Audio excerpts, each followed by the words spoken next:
यीशु मसीह के नाम में मैं आप सभी का अभिवादन करता हूं और आज जो इवेंचुअल मिनिस्ट्री की तरफ से जो बाइबल स्टडी है मैं आप सभी को इस बाइबल स्टडी में स्वागत करता हूं। Today's Bible study is based on the Gospel according to St. Matthew, chapter 25, verses 31 to 46. और आज की बाइबल स्टडी के लिए हम देखेंगे मत्ती रचित सुसमाचार उसका 25 अध्याय उसका 31 से 46 वचन। ओके। जब मनुष्य का पुत्र अपनी महिमा में आएगा और सब स्वर्गदूत उसके साथ आएंगे तो वह अपनी महिमा के सिंहासन पर विराजमान होगा और सब जातियां उसके सामने इकट्ठा की जाएंगी और जैसे चरवाहा भेड़ों को बकरियों से अलग कर देता है वैसे ही वह उन्हें एक दूसरे से अलग करेगा। वह भेड़ों को अपनी दाहिनी ओर और बकरियों को बाईं ओर खड़ा करेगा। It's a description of a future scene of judgment after the second coming of Jesus Christ. और ये जो पैसेज है वो डील करता है कि जब परमेश्वर का जो दूसरा आगमन होगा तो उसका जो न्याय का दिन होगा उसके बारे में ये बताता है। Jesus will judge the nations from his throne. और वो अपनी राज्य गद्दी से सारे जो देश का वो न्याय करेगा। This judgment is different from final judgment. और ये जो न्याय होगा वो जो अंतिम न्याय है उससे थोड़ा सा अलग होगा। It takes place immediately after the glorious return of Jesus Christ. और जब परमेश्वर की महिमा का जो रिटर्न है उसके तुरंत ही बाद ये होगा। This judgment is in respect of Gentiles on the basis of their kindness towards the Jewish people. और ये जो होगा कि जो चाहे वो यहूदी हो चाहे वो गैर यहूदी हो उसके बेस पे नहीं होगा या उन्होंने क्या काम किए हैं उनके काइंडनेस को लेके नहीं होगा। The Son of Man has the authority to divide humanity into two categories, sheep and gods.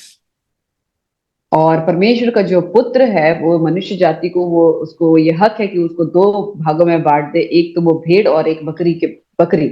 Verses 34 to 40. तब राजा अपनी दाहिनी ओर वाले से कहेगा, हे मेरे पिता के धन्य लोगों, आओ उस राज्य के अधिकारी हो जाओ जो जगत के आदि से तुम्हारे लिए तैयार किया गया है।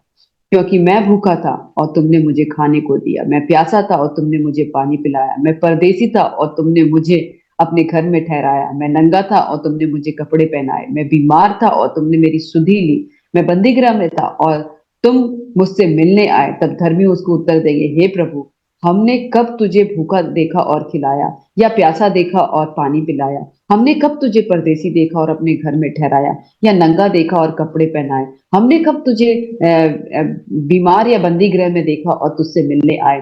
तब राजा उन्हें उत्तर देगा, मैं तुमसे सच कहता हूं कि तुमने जो मेरे इन छोटे से छोटे भाइयों में से किसी एक के साथ किया वह मेरे ही साथ किया। Jesus will set the sheep on his right hand and the goats on the left. और वो अपने भेड़ों को जो है वो अपनी दाहिनी और बकरियों को बाईं ओर खड़ा करेगा। Then the king will say to those on his right hand, come, you who are blessed of my Father, inherit the kingdom prepared for you.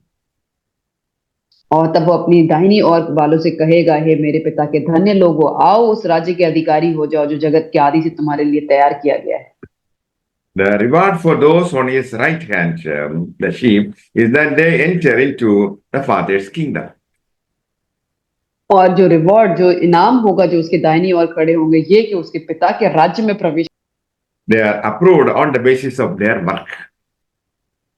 और वो अप्रूव किए जाएंगे अपने उनके काम के हिसाब से। So this judgment was purely on the basis of their moral kindness. और ये जो जजमेंट होगी न्याय होगा उनकी जो दया के जो भी कार्य उनके किए उसके बेस्ड पे होगा।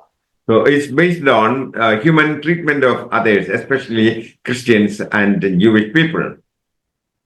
और ये जो होगा कि उन्होंने कैसे लोगों के साथ व्यवहार किया, जैसे मसीह के लोग या यहूदी लोग कैसे उन्होंने इंसानों के साथ व्यवहार किया। The Jews and Christians will be hated and persecuted during the last half of the Great Tribulation. और क्योंकि जो यहूदी लोग होंगे मसीह लोग होंगे जब वो जो सताव का समय आएगा तब उनके साथ बहुत ही गलत व्यवहार होगा। Now verses 41 to 46. तब वह बाईं ओर वालों से कहेगा, हे शापित लोगों, मेरे सामने से उस अनंत आग में चले जाओ जो शैतान और उसके दूतों के लिए तैयार की गई है। क्योंकि मैं भूखा था और तुमने मुझे खाने को नहीं दिया, मैं प्यासा था और तुमने मुझे पानी नहीं पिलाया, मैं परदेसी था और तुमने मुझे अपने घर में नहीं ठहराया, मैं नंगा था और तुमने मुझे कपड़े नहीं पहनाए, मैं बीमार और बंदीगृह में था और तुमने मेरी सुधि न ली। तब वे उत्तर देंगे, हे प्रभु, हमने तुझे कब भूखा और या प्यासा, परदेसी या नंगा या बीमार या बंदीगृह में देखा और तेरी सेवा टहल ना की। तब वह उन्हें उत्तर देगा, मैं तुमसे सच कहता हूं कि तुमने जो इन छोटे से छोटों में से किसी एक के साथ नहीं किया, वो मेरे साथ भी नहीं किया। और ये अनंत दंड भोगोगे, परंतु धर्मी अनंत जीवन में प्रवेश करेंगे। The charge against the lost ones is based on their indifferent attitude toward Jews and his people. और ये जो सजा होगी, जो जो जिन्होंने उद्धार को नहीं पाया, जो खो गई, और उन्होंने जो मसीहों के साथ, उसने यहूदियों के साथ जैसा व्यवहार किया, उसके हिसाब से उनको मिलेगा। The guilt of the cursed arises not so much from doing wrong things as from failure to do right. और ये जो उनके पास जो श्राप पड़ा, ये इसलिए नहीं कि उन्होंने बुरे काम किए, बल्कि इसलिए कि वो अच्छे काम नहीं कर पाए। To do nothing is seen as the road to condemnation.